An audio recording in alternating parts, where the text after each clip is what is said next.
हर देश पूरी दुनिया पर अपना वर्चस्व कायम करना चाहता है, लेकिन ऐसा कर पाने में कुछ ही देश कामयाब हो पाते हैं जो सही रास्ते पर चलते नजर आते हैं। और कामयाबी का ये रास्ता हर देश के पड़ोस से या कहें कि उसके अपने इलाके से ही होकर गुजरता है। भारत तो विश्व गुरु बनने का सपना देख ही रहा है, लेकिन भारत के पड़ोसी देशों के साथ रिश्ते और उसके पड़ोसी देशों के आपस में रिश्ते सभी देशों को कामयाबी से दूर कर रहे हैं।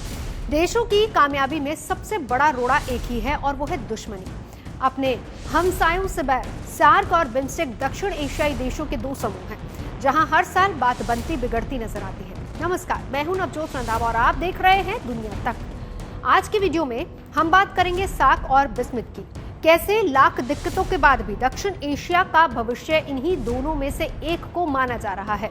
आइए आपको बताते हैं कि सार्क और बिम्स्टेक है क्या। बिम्स्टेक यानी the Bay of Bengal initiative for multi sectoral technical and economic cooperation में भारत के अलावा बंगाल की खाड़ी के आसपास के देश शामिल हैं, जैसे कि बांग्लादेश, भूटान, म्यांमार, नेपाल, श्रीलंका और थाईलैंड। इसमें पाकिस्तान सदस्य नहीं है, लेकिन यहाँ समस्या ये आती है कि चीन इसका हिस्सा बनने की लगातार कोशिश कर रहा है।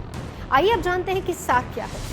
सार्क यानी कि south Asian association for regional cooperation. इसमें भारत, पाकिस्तान, बांग्लादेश, श्रीलंका, मालदीव, भूटान, अफगानिस्तान और नेपाल समेत कुल 8 देश हैं।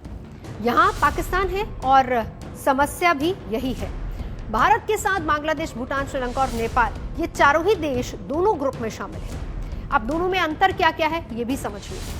सार्क का उद्देश्य दक्षिण एशिया में आपसी सहयोग से शांति और विकास करना है। वहीं बिम्स्टेक के बंगाल की खाड़ी के देशों का एक संगठन है जो कि आर्थिक और तकनीकी सहयोग के लिए साथ आया है। बिम्स्टेक और सार्क कौन आगे है? बिम्स्टेक का जहां एक सवाल है तो कुछ जानकारों को लगता है कि सार्क के जरिए भारत दक्षिण एशिया में क्षेत्रीय सहयोग और व्यापार कर रहा है, मगर बिम्स्टेक के बाद दक्षिण पूर्वी एशिया में भी भारत ने अपने सहयोग और व्यापार को आगे बढ़ाया है। जानकार ये भी मानते हैं कि सार्क के मुकाबले भारत बिम्स्टेक को ज्यादा महत्व दे रहा है। उरी हमला। सार्क के मुकाबले भारत बिम्स्टेक को ज्यादा महत्व देने की बड़ी वजह उरी हमला है। उसके बाद से भारत और पाकिस्तान के बीच संबंध पहले जैसे नहीं रहे, बहुत खराब हो गए, जिसके बाद सार्क में काफी मुश्किलें देखी गई। भारत ने पाकिस्तान में आयोजित होने वाली सार्क मीटिंग में हिस्सा लेने से साफ इनकार कर दिया, जिसके बाद एक एक कर बाकी के सदस्य देशों ने भी शामिल होने से मना कर दिया। जिसके बाद जानकारों का मानना है कि बिम्स्टेक तेजी से सार्क की जगह लेने लगा है। पाकिस्तान जिस तरह से आतंक की राह से अलग होने के लिए तैयार नहीं है, उसी को देखते हुए सार्क का भविष्य पूरी तरह से ठंडे बस्ते में जाता नजर आ रहा है। भारत ने सार्क की जगह बिम्स्टेक को बढ़ावा देने के संकेत तो पहले ही दे दिए थे, लेकिन काठमांडू में इसके सदस्य देश नेपाल, भारत, भूटान, श्रीलंका, बांग्लादेश, थाईलैंड, म्यांमार के विदेश मंत्रियों की बैठक से लगने लगा है कि अब दक्षिण एशिया में बिम्स्टेक का ही भविष्य है। बिम्स्टेक से भारत को फायदे क्या है ये भी आपको बताते हैं। ये भारत की 3 बड़ी नीतियों के लिए अहम है। नेबरहुड फर्स्ट, भारत के लिए देश की सीमा के नजदीकी देश सबसे अहम है। एक्ट ईस्ट, इस ग्रुप में थाईलैंड और म्यांमार के होने से ये भारत को दक्षिण पूर्व एशिया से जोड़ता है। भारत के पूर्वोत्तर राज्यों का आर्थिक विकास, पूर्वोत्तर राज्यों को बांग्लादेश और म्यांमार के जरिए बंगाल की खाड़ी वाले इलाके से जोड़कर विकास किया जा सकता है। ये सब जानकर आपको लग रहा होगा कि बिम्स्टेक ही बेहतर है सार्क से, लेकिन सार्क की तरह बिम्स्टेक में भी दिक्कतें बहुत सारी हैं जो बिम्स्टेक को भी सार्क की तरह विफल बना देती हैं। तय समय पर मीटिंग नहीं हो पाना। बिम्स्टेक जब बना था तब देशों के बीच हर 2 साल में शिखर सम्मेलन की बात हुई थी।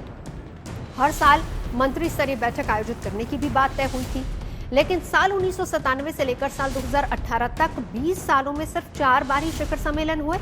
देश नहीं देते बिम्स्टेक को महत्व।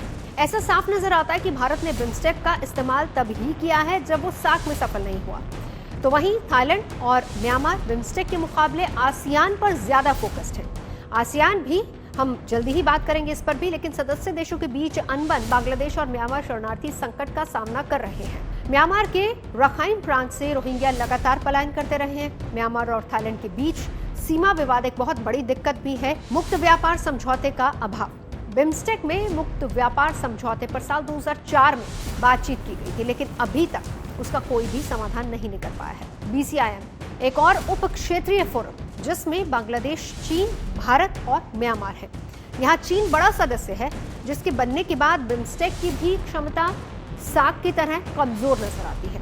भारत के लिए चुनौती और समाधान साफ है कि दक्षिण एशिया के देशों को आपसी तालमेल बिठाने की बेहद जरूरत है और सभी देशों को एक साथ लाने में भारत अहम रोल निभा सकता है। और अगर वो ऐसा करता है तो भारत को कोई वर्ल्ड पावर बनने में नहीं रोक सकता।